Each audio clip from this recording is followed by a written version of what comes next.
Makam Buyut Bayu di Babakan Mulia Kuningan lebih dari sekedar situs sejarah. Tempat ini adalah simbol keberkahan dan sumber kehidupan, di mana tradisi air dan spiritualitas menyatu dalam harmoni alam kaki Ciremai. Ternyata di sini juga ada makam keramat Mbah Buyut Bayu ya Pak. Itu di mana sih Pak tempatnya? Saya antar yuk, kita lihat-lihat sana yuk. Oke, yuk berangkat yuk.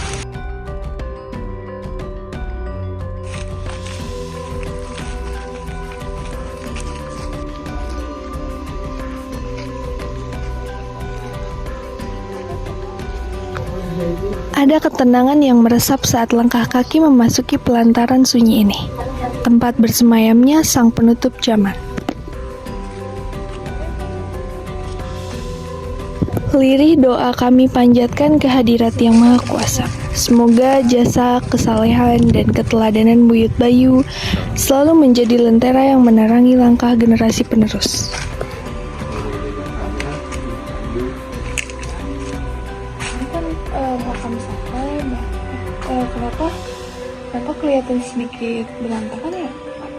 Ya kebetulan yang ditugaskan menjadi kuncen di sini itu tidak ada yang meneruskannya. Jadi ya akhirnya siapa aja yang datang ke sini cuma gue aja gitu. Jadi tidak ada yang merasa bertanggung jawab penuh atas keindahan, keutuhan tempat-tempat ini gitu ya. Ya jadi kayak gini gitu. Kalau boleh tahu, kenapa ya makamnya itu terbuat dari batu? Ya kan menurut sunnah juga ya, bahwa kalau makam tuh supaya adem apa tuh ya harus ditatanya dengan yang ada di alam, yaitu dengan batu-batu aja begini ya gitu. Jadi menurut cerita-cerita mah dengan kayak gini tuh tidak panas lah ke dalam kuburnya katanya gitu. Wallahu alam lah. Ini keyakinan mereka lah. Oh iya Pak, di sini itu kawin cai itu masih berjalan atau enggak sih Pak? Dan itu tetap dilaksanakan hampir tiap tahun, dilaksanakannya pada bulan Oktober yang ada malam Jumat Kliwonnya, dan itu juga hampir tiap tahun tidak pernah absen gitu kalau diadakan apa itu kawin cai. Ya kawin cai sebagai intinya saya ungkapan rasa syukur masyarakat Babakan Mulia bahwa di daerah sini Balong Dalam ada sumber mata air yang nggak pernah surut dan bisa memberikan kehidupan untuk mengairi sawah sekitar 7 desa yang ada di wilayah sebelah sana. Salah satunya Desa Babakan Mulia, Desa Jalaksana, Desa Cimiru, Barat Tengah, Dada Mantra, dan yang sebesarnya juga Desa Padadenak. Kalau di rumah yang mengadakannya tuh semacam buyut selikur ya, 21 buyut yang ada yang kembali kumpul di sini berdoa mohon pada Allah gitu ya, bahwa supaya air ini tetap mengalir gitu ya. Adapun ya tempatnya bagaimana coba ini. Nah ini lah yang namanya situs Karangmangu. Ya situs Karangmangu. Di tempat ini selalu dilaksanakan pada saat ada kawin cai. Di rumah di sini tuh ada banyak benda-benda peninggalan prasejarah.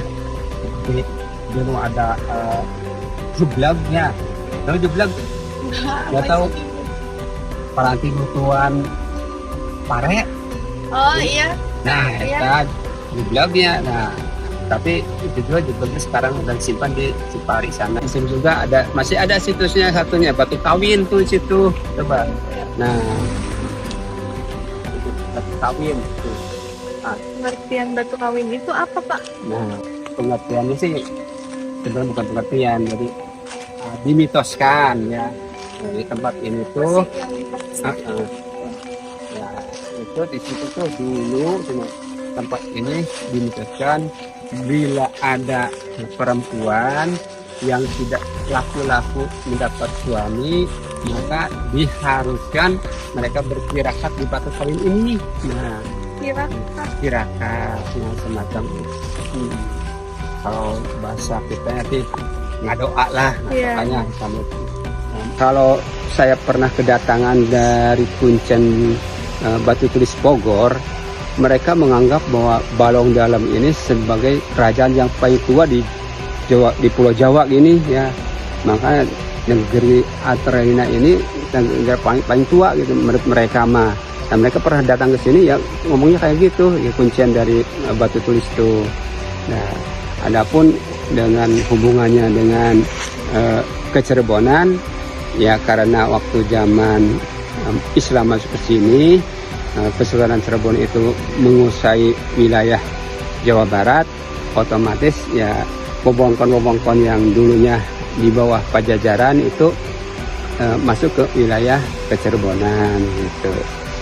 Nah, kalau dijelasnya lagi ya bisa ngobrol-ngobrol sama Kesultanan Cirebon lah gimana tentang sejarah Balong Dalam tersebut itu ya. Insya Allah mereka juga bisa membantu gitu.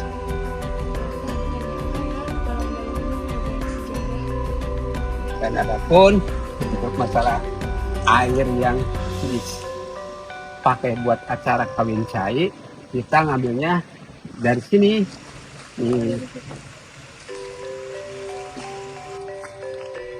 Ini oleh masyarakat di sini disebutnya mata air Tirtayatra. Alhamdulillah air ini ya terus terang ya manfaatnya sangat luar biasa sekali. Oleh paranormal kadang-kala air ini suka dipakai obat, dan ternyata setelah saya periksa pH-nya itu 6,7, lebih bagus dari pH aqua. Terus kandungan mineralnya mengandung heksagonal, dan itu air yang kayak gitu tuh sangat bermanfaat sekali buat kalau diminum untuk melancarkan metabolisme, dan kalau metabolisme bagus, wah itu badan yang sehat. Satunya lagi kita ngawinkannya ngambil dari air dari Cibulan. Makanya kita kalau mengadakan acara kawin saya itu kita selalu bersama-sama bekerjasama dengan Manis Kidul sebagai wilayah yang ada sumur hidupnya gitu. Menarik sekali ya Pak, ternyata Balong Dalam ini banyak sekali sejarah. Nah, yang bikin saya selalu ini kenapa ada pahlawan angkatan laut di sini Pak? Itu adanya makam pahlawan angkatan laut ini sejarahnya panjang juga kalau diceritain, tapi singkat aja ya. Pada tahun 1946 terjadi agresi Belanda kedua. Itu semua angkatan perang yang ada di Jawa Barat harus hijrah ke Yogyakarta semua.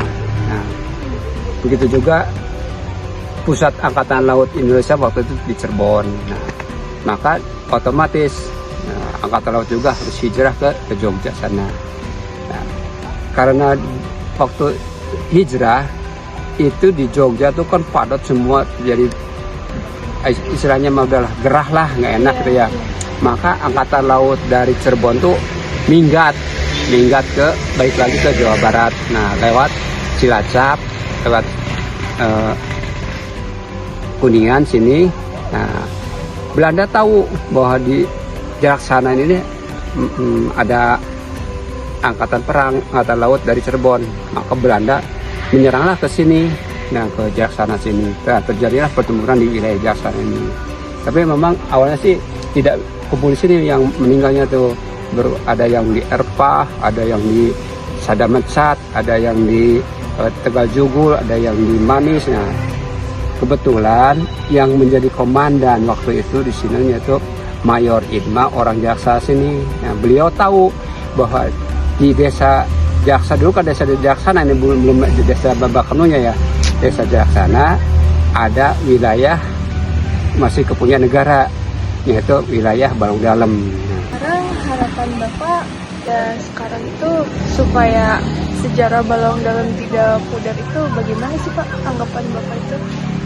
Ya, kalau harapan saya ya sebagai sesepuh ya, yang namanya budaya lokal itu memang sangat luar biasa sekali. Banyak kearifan lokal yang tidak masuk akal tapi berdampak sekali terhadap lingkungan. Contohnya kearifan lokal yang ditanamkan di Balong Dalam ini, yaitu hampir setiap tahun pada acara kawin kita selalu berpesan kepada masyarakat, jangan ada satupun masyarakat di sini yang mengambil satu batang pohon di sini. Kenapa? Maka bikin suatu kearifan lokal. Kalau ada masyarakat yang membawa satu batang pohon buat tiba ke rumahnya, maka rumahnya akan didatangi oleh genderuwo, akan dioyok-oyok rumah itu. Nah, dengan kearifan lokal itu, alhamdulillah hutan di sini sampai sekarang aman gitu. Maka banyak pohon-pohon yang gede-gede sampai gede itu karena tidak ada berani seorang pun masyarakat di sini yang berani menebang atau mengambil batangnya di sana. Begitu juga dengan kearifan lokal seperti ikan dewa di sini. Nah, ikan dewa itu, wow, ikan yang paling enak sekali padahal itu. Karena dikeramatkan, maka masyarakat tidak ada yang berani gitu. Iya, kalau dengan kearifan lokal kayak gini tuh akhirnya ya itu alam kita lestari gitu. Nah, maka ke generasi muda ya saya harapkan yuk kita bareng-bareng lah melestarikan budaya-budaya yang ada di wilayah masing-masing, budaya-budaya lokal tersebut ya. Dan mereka apa? Dan mereka itu untuk menjaga kelestarian alam, salah satunya di sana. Harapan saya kepada pemerintah memang sangat menyayangkan sekali dengan keberadaan balong dalam yang semacam ini, yang seharusnya balong dalam ini bisa memberikan dampak yang positif terhadap masyarakat dalam peningkatan ekonominya dengan dibentuknya wisata seperti wisata alamnya. Tapi ya karena saya sendiri tahu sendiri kondisi pemerintah yang masih mau hidup tidak, mati pun nggak mau gitu. Jadi ogah-ogahan gitulah kayaknya. Maka ya kondisi balong dalam kayak gini gitu ya, akhirnya sebenarnya potensi sangat luar biasa sekali balong dalam tuh. Nah, tapi ya itulah, tetap aja kita tidak bisa menyalahkan pemerintah aja, tapi ya yang namanya untuk membangun kan harus semua stakeholder harus saling bantu-membantu bahwa bagaimana caranya yuk kita membangun pariwisata di Kuningan ini biar Kuningan menjadi sebagai wisata yang religius, wisata yang aman, yang sangat potensi sekali gitu. Semoga harapan Bapak didengar oleh pemerintah setempat ya Pak. Dan terima kasih nih sudah mengajak saya jalan-jalan dan menjelaskan tentang sejarah-sejarah di sini yang begitu banyak nih Pak. Nah, semoga kita bisa bertemu lagi di lain waktu ya Pak. Terima kasih.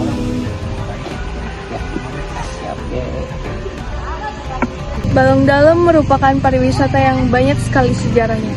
Mari kita lestarikan dan menjaganya. Saya Gifrah, sampai ketemu lagi di Jelajah Budaya dan Sejarah.